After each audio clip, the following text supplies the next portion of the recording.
L'histoire qui va vous être contée est celle du règne de Napoléon III et d'Eugénie. L'histoire du Second Empire. Un régime décrié et mal connu. Ce règne qui a duré 17 ans fut aussi celui d'une politique spectacle. Jamais, en effet, un pouvoir n'avait autant travaillé à la mise en scène de son image.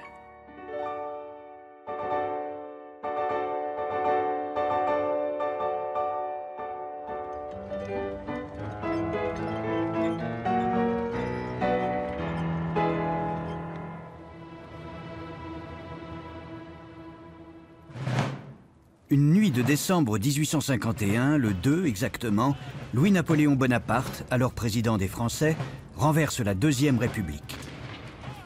Il a décidé de restaurer l'Empire. Soldats, soyez fiers de votre mission. Vous sauverez la patrie, car je compte sur vous, non pour violer les lois, mais pour faire respecter la première loi du pays, la souveraineté nationale dont je suis le légitime représentant. En quelques semaines, Louis-Napoléon Bonaparte obtient les pleins pouvoirs pour changer la Constitution. Il se proclame empereur sous le nom de Napoléon III et instaure un régime tout d'abord autoritaire. Ses opposants sont arrêtés par milliers et même déportés. La violence de la répression plonge alors le pays dans la stupeur. On parle de plusieurs centaines de blessés et de morts à Paris. Grâce au 4 décembre, aujourd'hui sans pensée, vous gisez étendus dans la fosse glacée sous les linceuls épais. Ô morts, l'herbe sans bruit croît sur vos catacombes. Dormez dans vos cercueils, taisez-vous dans vos tombes. L'Empire, c'est la paix. Victor Hugo est proscrit quand il achève ce nouveau recueil de poèmes, Les Châtiments. Au même moment, en France, on s'apprête à célébrer le mariage de l'empereur.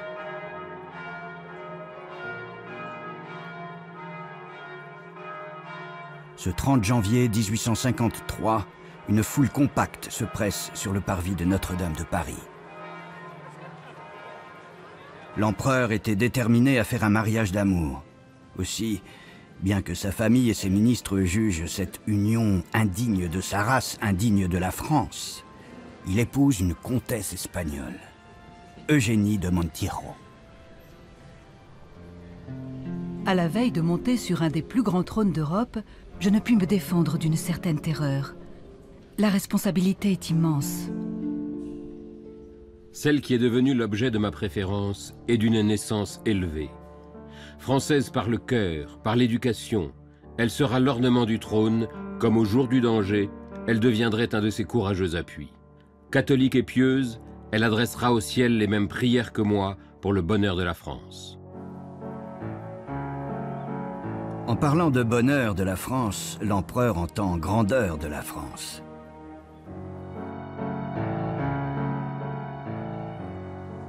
C'est cette image qu'il veut donner de son règne, au pays comme aux cours européennes que ce régime inquiète. L'Empire, c'est la paix, s'empresse-t-il d'affirmer, avant de déployer les outils d'une politique destinée à promouvoir l'image de prestige et de puissance du régime.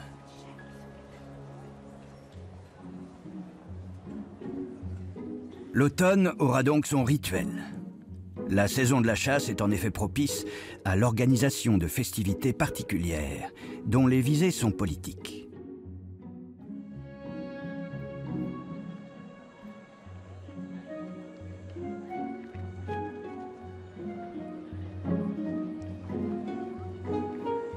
La princesse de Metternich, amie intime du couple impérial, en est l'une des animatrices.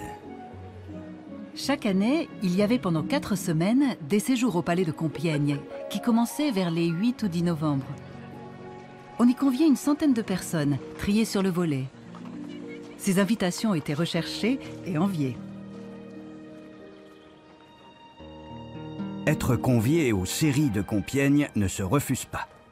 L'empereur, qui y accueille l'élite politique, économique, artistique et des souverains étrangers, a pour fin de s'en rapprocher, de les fidéliser.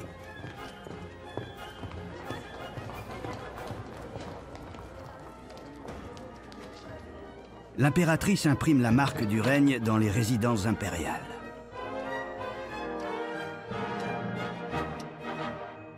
Inspiré du style des règnes précédents, l'ameublement, la décoration ou les objets d'ornement vont aussi refléter la richesse de l'Empire, la créativité française. Le style Napoléon III ne craint ni le pastiche, ni l'ostentatoire. Chacun était mené dans ses appartements après avoir reçu l'ordre d'être au salon à 7h15 précise.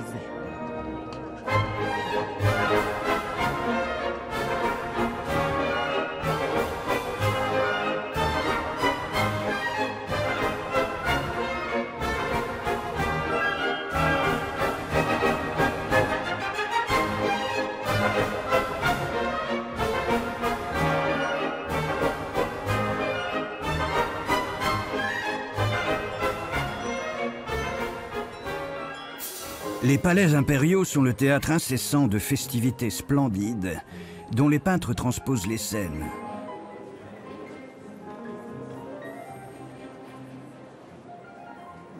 Gens de cour, grande bourgeoisie et souverains étrangers sont conviés par centaines par la maison de l'empereur.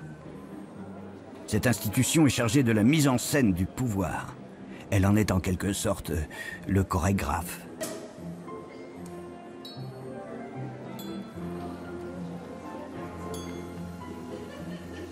L'Empire se veut vitrine d'une France festive et raffinée, innovante et prospère, qui doit éblouir et susciter l'admiration.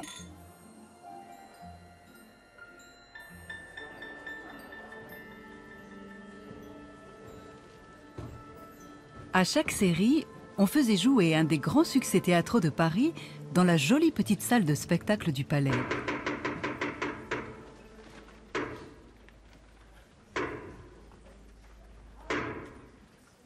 Ces soirées étaient délicieuses. On y donnait la pièce en vogue. La Comédie Française, les théâtres du vaudeville et du gymnase étaient seuls appelés à donner ces représentations.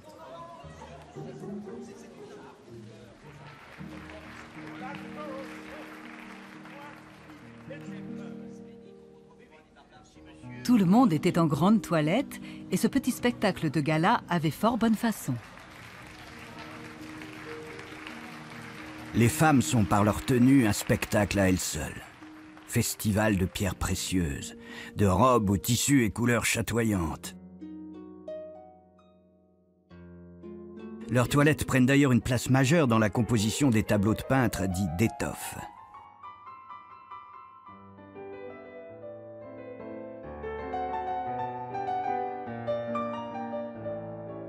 Franz Xaver Winterhalter est l'un d'eux. Il n'a pas une réputation de grand peintre, mais c'est le portraitiste favori de l'impératrice et des cours européennes. Il sait célébrer la beauté d'Eugénie, servir cette image dont elle est si soucieuse, dont le pouvoir est si soucieux.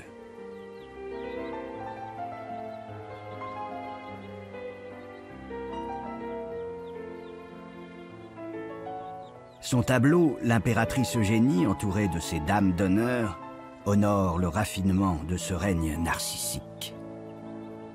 La France est aujourd'hui plus belle que naguère. On a de puissants alliés. Alors ils ont aucune guerre. Les d'Orléans et les Bourbons sont tous brouillés. Morny ne laisse pas commettre une imprudence. Notre campagne du Mexique est oubliée. On travaille. On s'amuse. On s'enrichit. On danse. Madame, j'ai la joie de vous faire savoir qu'avant la fin du mois, pendant 5 jours ou 6 ou plus, vous aurez à Paris 3 visiteurs vraiment de marque. Sa Majesté le roi de Prusse, le général de Molk et Monsieur de Bismarck. Oh mon Dieu, quel bonheur! Voilà qui va calmer tout à fait les esprits. Quel beau succès diplomatique. Et pour nous, pensez donc comme c'est important. Guillaume et Bismarck à Paris, mais ça n'a pas de prix. Casser la paix pendant 20 ans, pendant 30 ans. C'est magnifique. Je danserai ce soir, qu'on le dise au château. L'empereur!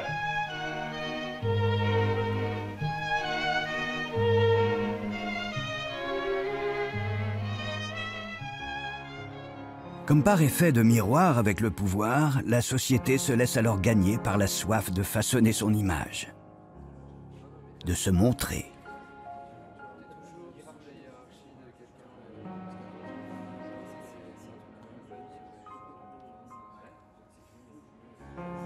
Peint, aquarellé ou sculpté, en buste ou en pied, on attend du portrait, et donc du portraitiste, qu'il sublime son commanditaire.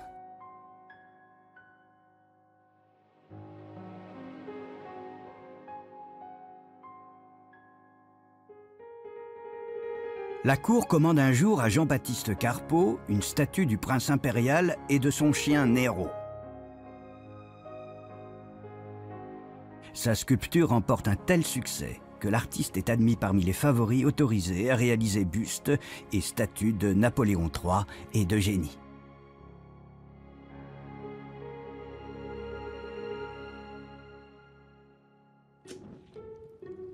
Les photographes aussi connaissent leur heure de gloire, en cette ère de représentation.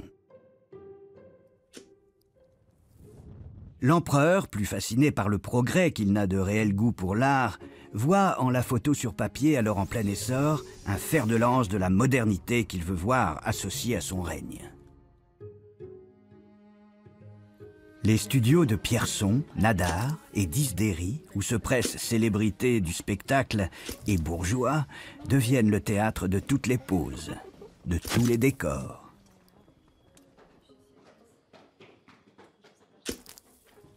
Disdéry vient en outre de révolutionner le portrait photo. Il a réduit sa taille et l'on peut le coller sur une carte de visite. Je prends une plaque de verre pouvant contenir 10 épreuves et je fais mon cliché. Soit d'un coup, soit épreuve par épreuve. Ensuite, je me sers de ce cliché pour obtenir 10 épreuves à la fois. De sorte que tout le temps et les frais nécessités pour obtenir une épreuve du cliché se trouvent divisés par 10, ce qui réduit à très peu le prix de chacune des épreuves.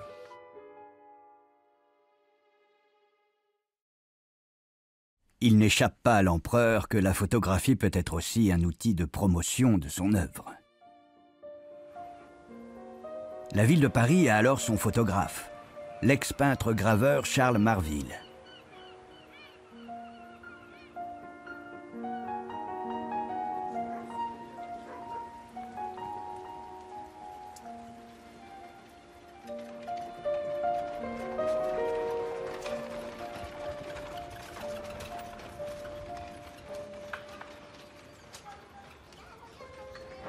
Grâce à ces clichés, l'histoire se souviendra de ce vieux Paris, vétuste et insalubre, que Napoléon III est déterminé à faire disparaître.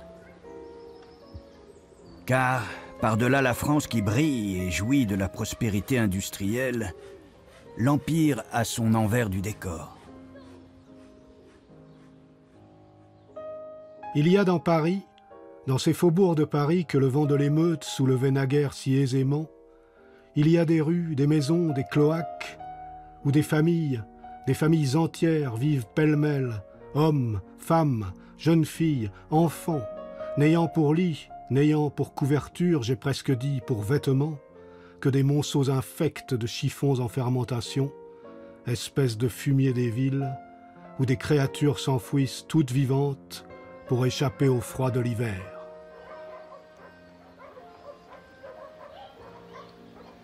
À dire vrai, rien n'a changé pour le peuple, depuis que Victor Hugo, alors député, en dénonçait la misère. Et l'empereur est conscient que le spectacle du pouvoir masque une détresse sociale. Il la relève lui-même d'ailleurs, dans son projet d'amélioration du sort des ouvriers, l'extinction du paupérisme. L'industrie broie également dans ses rouages les hommes comme la matière. Elle dépeuple les campagnes, agglomère les populations dans des espaces sans air, affaiblit l'esprit comme le corps et jette ensuite sur le pavé, quand elle n'en sait plus que faire, les hommes qui ont sacrifié leur force, leur jeunesse, leur existence. Napoléon III a un grand projet. Il veut faire de Paris une ville aérée, saine et éclairée, digne du prestige de l'Empire, digne de rivaliser avec Londres.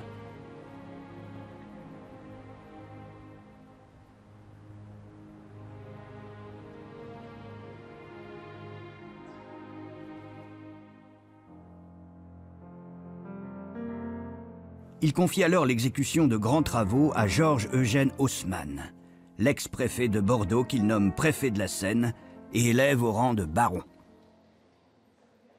L'empereur était pressé de me montrer une carte de Paris sur laquelle on voyait tracées les voies qu'il se proposait de faire exécuter. J'étais l'instrument d'une grande idée conçue par lui, dont je dois avant tout lui reporter le mérite et dont il a protégé en tout temps la réalisation avec une fermeté qui ne s'est jamais démentie. Et c'est ainsi qu'en quelques mois, Paris devient un gigantesque chantier.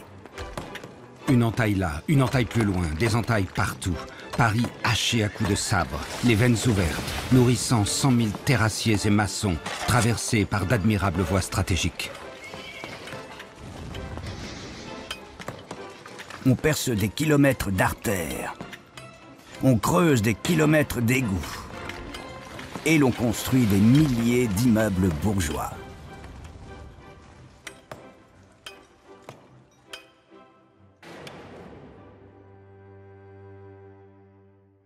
Mais l'oublié de cette rénovation grandiose, c'est le peuple.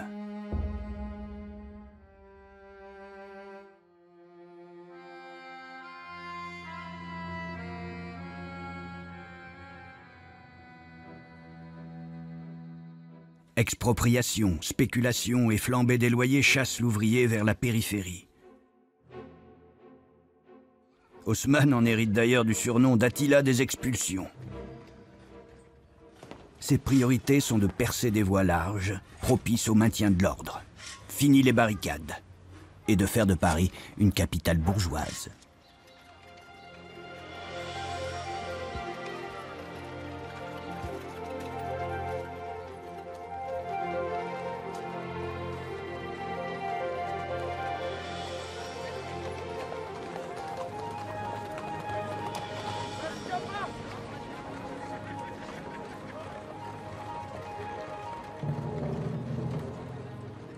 Napoléon III remet ensuite à Haussmann un décret d'annexion des communes avoisinantes. Paris passera de 12 à 20 arrondissements. Gares, écoles, églises, salles de spectacle et monuments surgissent de terre.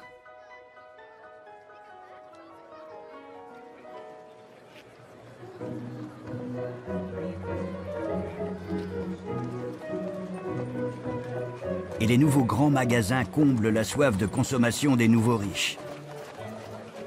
On y vend même des robes toutes faites.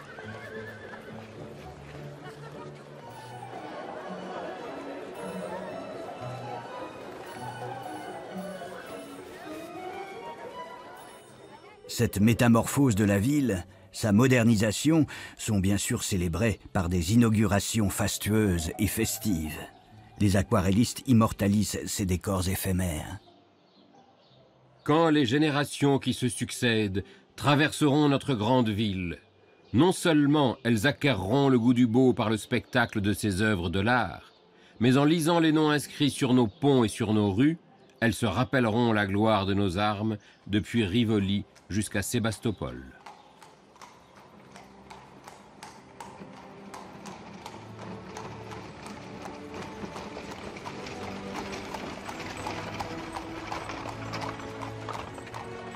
L'empereur s'est aussi assuré une autre gloire. C'est lui qui concrétise le rêve que les souverains de France nourrissaient depuis 3 siècles. Réunir les palais des Tuileries et du Louvre. On fait appel aux plus grands peintres et sculpteurs pour décorer intérieur et façade. 5 ans d'un chantier confié successivement aux architectes Louis Visconti et Hector Le Fuel sont nécessaires pour mener à terme ce projet prestigieux. Nulle ville au monde ne s'est enorgueillie d'un pareil monument, ni dans le présent, ni dans le passé. Ainsi, dans ce vaste parallélogramme se trouve abrité le souverain, les grands pouvoirs de l'État, les trésors des arts, comme dans une acropole renfermant ce que l'Empire contient de plus sacré, de plus auguste et de plus précieux. L'Empire éblouit donc par ses fêtes et sa révolution architecturale. Mais il entend aussi forcer l'admiration par son agriculture, son industrie et ses arts. Dynamiser l'économie est une préoccupation majeure de l'empereur. Depuis longtemps, on proclame cette vérité qu'il faut multiplier les moyens d'échange pour rendre le commerce florissant. Que sans concurrence, l'industrie reste stationnaire. Et que sans une industrie prospère qui développe les capitaux, l'agriculture elle-même demeure dans l'enfance. L'année 1855 s'offre tribune d'exception pour asseoir l'image d'excellence de la France et du régime. Après Londres, Paris est en effet la deuxième capitale au monde à accueillir une exposition universelle. Un palais de l'industrie de plus de 200 mètres de long a été érigé spécialement pour l'événement sur les Champs-Élysées. C'est une innovation architecturale et sa modernité choque. Derrière la façade de pierre, tout est en effet de fer et de verre construit. Le fer s'impose de jour en jour dans les constructions, mais jamais on n'a construit bâtiment métallique d'une telle taille.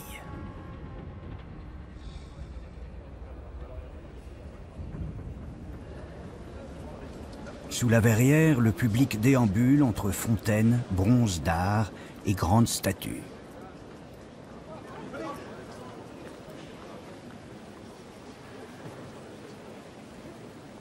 L'ingénierie et l'industrie française sont-elles mises à l'honneur dans une galerie des machines de plus d'1 kilomètre, bâtie spécialement sur les quais. C'est là que sont présentées locomotives, bateaux à vapeur et autres grandes fiertés de l'Empire.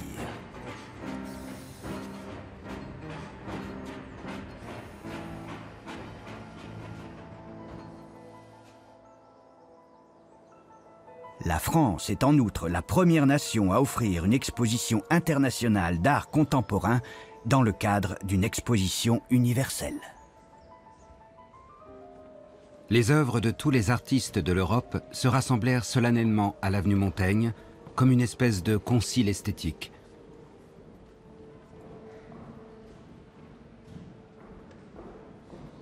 L'art est alors sous autorité de l'intendant de la maison de l'empereur, le comte de Nieuwkerk. Pour être admise par le jury d'un salon d'art, une œuvre ne doit pas choquer. Elle doit aussi répondre aux critères de l'Académie des Beaux-Arts. Le sujet doit être historique, biblique ou mythologique de préférence, et la figure prédominer. C'est ainsi qu'on se fait un nom dans l'art officiel. Le pouvoir attend aussi des peintres, en effet, qu'ils magnifient les grandes heures de son histoire, qu'ils pérennisent la légende impériale. Jean-Léon Gérôme est ainsi appelé à transposer la scène de la réception des ambassadeurs de Siam à Fontainebleau en 1861. L'exotisme de cette cérémonie fait couler beaucoup d'encre. Même celle de l'épouse du président du Conseil d'État, Céleste Baroche. L'étrangeté de leurs habitudes a provoqué un étonnement qui touchait presque à l'hilarité. Lorsque, introduits auprès de leur majesté, on vit les graves diplomates traverser à genoux et sur les coudes tout le parcours de la longue salle Henri II. Monter les marches du trône dans cette posture était un véritable tour de force. Ils s'en acquittèrent avec dextérité.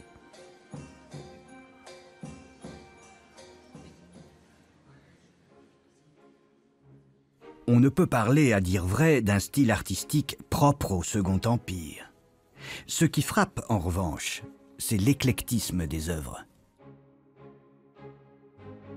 Jean-Auguste Ingres et Eugène Delacroix sont au fait de leur gloire.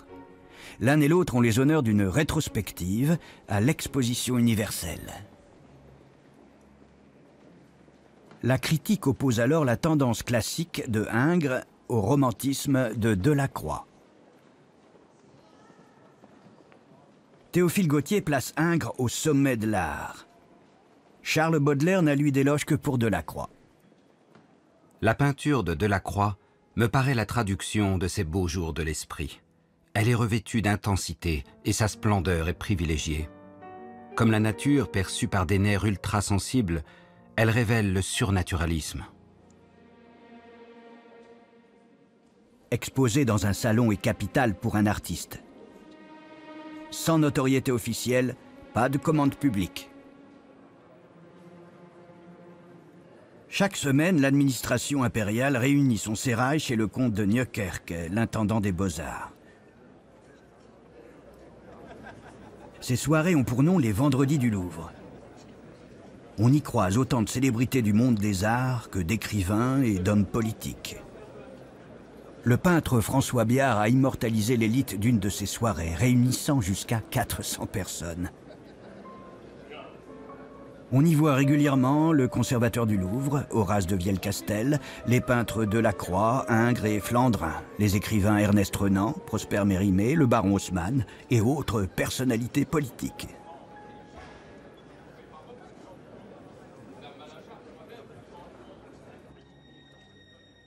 Mais au fil des ans, l'art officiel suscite de plus en plus de réactions. Un art indépendant se fait jour. Il revendique de transgresser les critères politiques et esthétiques de l'Académie. Gustave Courbet en est le chef de file. J'ai étudié en dehors de tout esprit de système et sans parti pris l'art des anciens et des modernes. Je n'ai pas plus voulu imiter les uns que copier les autres. Être à même de traduire les mœurs, les idées, l'aspect de mon époque, selon mon appréciation. Être non seulement un peintre, mais encore un homme. En un mot, faire de l'art vivant, tel est mon but. 11 des peintures de l'artiste ont été retenues pour l'exposition universelle. Mais l'atelier du peintre a été refusé pour son trop grand format. Courbet monte donc sa propre exposition intitulée « Le réalisme » près du Palais de l'Industrie. En sortant, je vais voir l'exposition de Courbet, qu'il a réduite à 10 sous.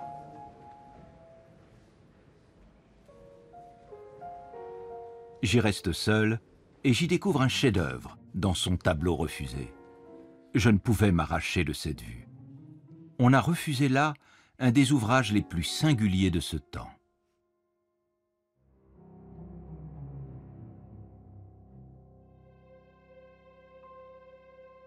Cette année 1863 marque une réelle rupture dans l'histoire de l'art. Le jury du salon annuel s'y montre, dit-on, plus sévère que de coutume. 3000 œuvres sont refusées sur 5000. Les plaintes sont si nombreuses que l'empereur prend une décision inédite. De nombreuses réclamations sont parvenues à l'empereur au sujet des œuvres d'art qui ont été refusées par le jury de l'exposition. Sa Majesté, voulant laisser le public juge de la légitimité de ces réclamations, a décidé que les œuvres d'art refusées seraient exposées dans une autre partie du Palais de l'Industrie. Poussés par la curiosité, marchands et acheteurs bourgeois potentiels se précipitent au Salon des Refusés, où sont présentées 600 œuvres. La fréquentation des musées est alors en augmentation.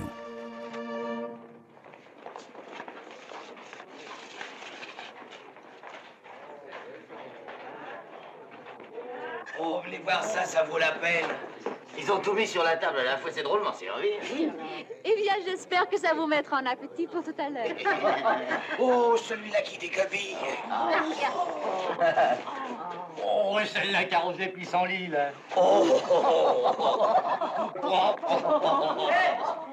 venez par ici, il y en a eu des bâtons.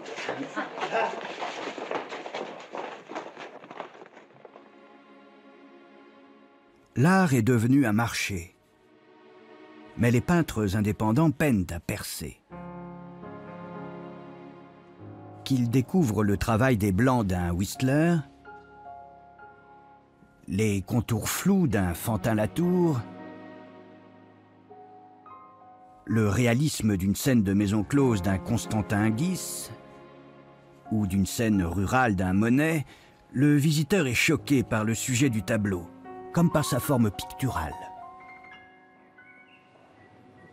Rarement un tableau a provoqué plus grand scandale que le Déjeuner sur l'herbe de Manet. D'une facture moderne, l'œuvre est en outre jugée obscène, rien ne justifiant la nudité d'une femme auprès d'hommes habillés. « Je peins ce que je vois et non ce qu'il plaît aux autres de voir », réplique alors l'artiste que défend Émile Zola. Comme les exposants devaient s'y attendre, la presse fut féroce. Manet, que certains considéraient déjà comme le chef de file d'une nouvelle école, fut une des cibles favorites des Lazzi et des Quolibet, et une source de caricatures qui paraissait inépuisable. Ce salon révèle par ailleurs la naissance d'une nouvelle tendance. Loin de la peinture d'histoire qui perd de sa superbe au fil des ans, ce qui inspire les artistes, ce sont les paysages et les scènes de la vie quotidienne et moderne.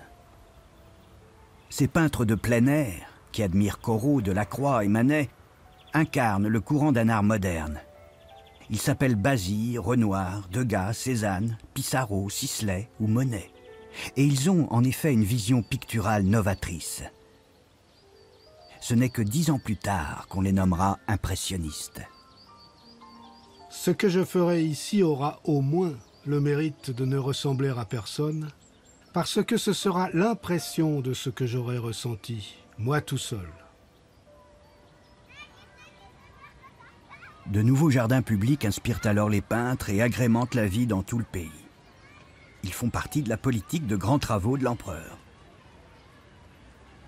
Comme le bourgeois, l'ouvrier pourra désormais respirer un air sain et se reposer dans les parcs avant d'aller danser en fin d'après-midi dans les bals jardins. Tout doit concourir à l'image voulue, celle d'une France heureuse.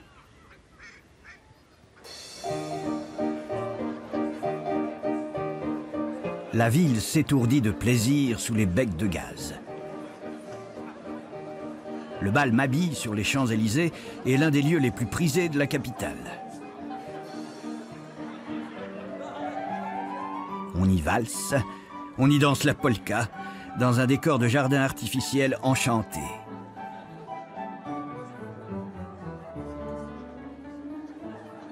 Le peuple se presse aussi dans les cafés-concerts, ces cafés chantants qui fleurissent partout. Au Bataclan, dans les Alcazars ou les Alhambras qui ouvrent à Paris et en province, vedettes de la chansonnette et autres spectacles vivants font salle comble.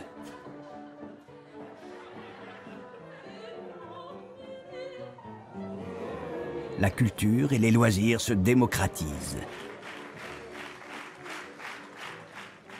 L'Empire se veut aussi vitrine d'une société des spectacles. Elle portera donc son empreinte. 7 des plus populaires théâtres du boulevard du Temple, surnommés boulevard du crime tant il s'y jouait de mélodrames sanglants, sont alors rasés pour faire place à un nouveau quartier. Le théâtre lyrique et le cirque impérial, vestiges de ces boulevards, seront un symbole de la vitrine théâtrale du régime. Ils sont reconstruits place du Châtelet, nouveau centre de ce Paris modernisé. Le théâtre est le divertissement préféré des Français. Et ils aiment tout particulièrement les comédies comiques, appelées vaudeville. Le roi incontesté de ce genre, c'est le dramaturge Eugène Labiche, l'auteur du Voyage de Monsieur Perrichon et de La Sensitive. Une pièce est une bête à 1000 pattes, qui doit toujours être en route. Si elle se ralentit, le public bâille. Si elle s'arrête, il siffle.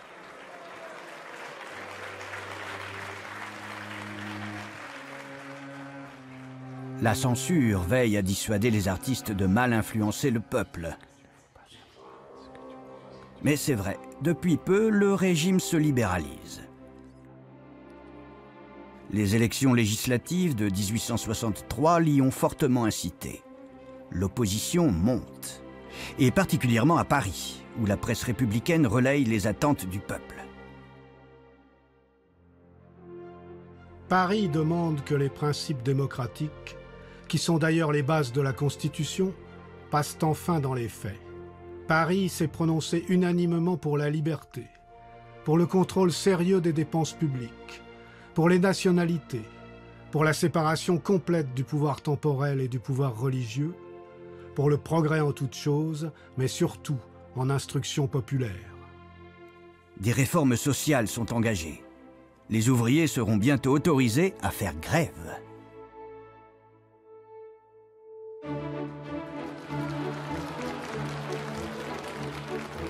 Mais le libéralisme est avant tout économique. Comme les arts, la culture est devenue un marché. La loi de l'offre et de la demande a fait son entrée. En 1864, un décret sur la liberté des théâtres est proclamé. Tout individu peut désormais ouvrir une salle et y jouer la pièce de son choix. Non sans l'aval de la censure dramatique, bien sûr, sans qui rien ne peut se faire.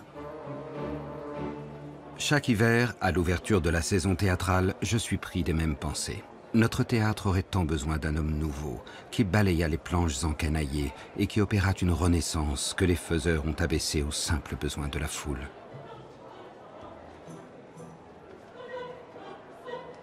Le théâtre draine un public large, mais celui des salles d'art lyrique est en revanche plus bourgeois. L'opéra est alors situé rue Lepelletier. Or, un soir de janvier 1858, le carrosse impérial est la cible d'un attentat. Son auteur, un révolutionnaire italien, Felice Orsini. Au moment où leur majesté l'empereur et l'impératrice arrivaient à l'opéra, 3 détonations provenant de projectiles creux se sont fait entendre. Un nombre considérable de personnes qui stationnaient devant le théâtre, des soldats de l'escorte et de la garde de Paris, ont été blessés, 2 mortellement. Ni l'empereur ni l'impératrice n'ont été atteints. En réaction à cette soirée sanglante, l'empereur décide de faire construire un nouvel opéra. Une large avenue y mènerait. Question de sécurité.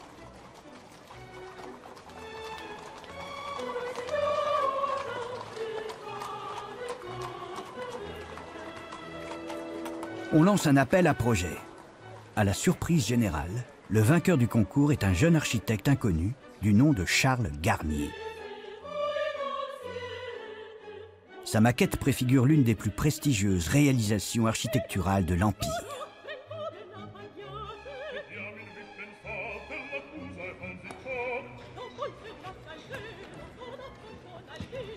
Mais visitant le chantier quelque temps plus tard, l'impératrice se montre déçue. Mais cela ne ressemble à rien, monsieur Garnier. Cela n'a pas de style. La scène est trop grande, la salle est trop petite.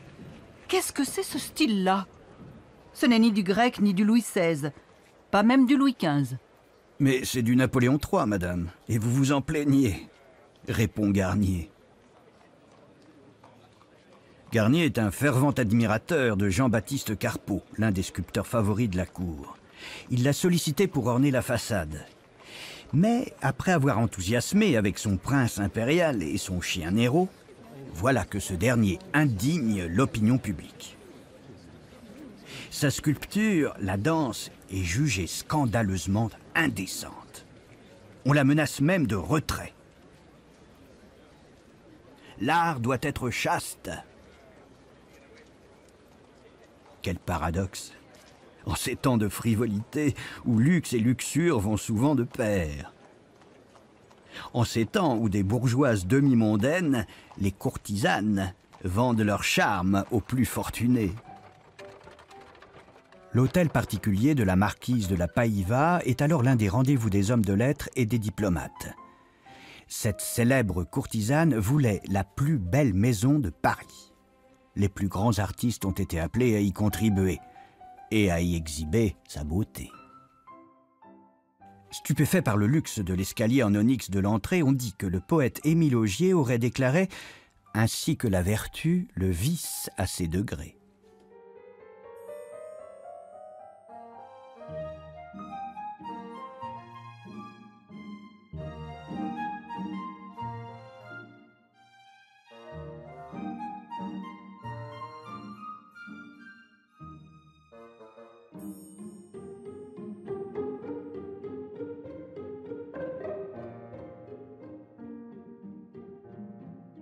Des sculptures signées Ernest Carrier-Belleuse et Jules Dalou, en passant par la fresque du célèbre peintre Paul Baudry, les dorures et autres merveilles, cet hôtel particulier fait figure de palais.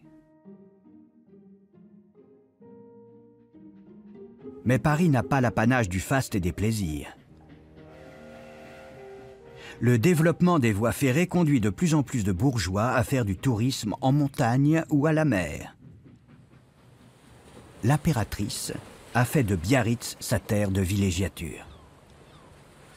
La Villa Eugénie, que l'empereur lui a fait construire, est le théâtre de fêtes tout l'été. Les scènes de plage, notamment sur la côte normande, sont devenues de vrais thèmes pour les peintres comme Eugène Boudin, Claude Monet, Camille Corot ou Claude-Émile Carrette. Il faut dire que la mode est au bain de mer et à la médecine thermale.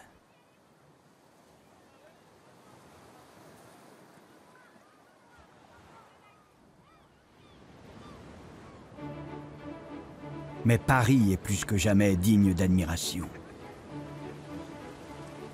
Les grands travaux sont enfin terminés. Sur les boulevards, on flâne en terrasse et dans les nouveaux lieux à la mode.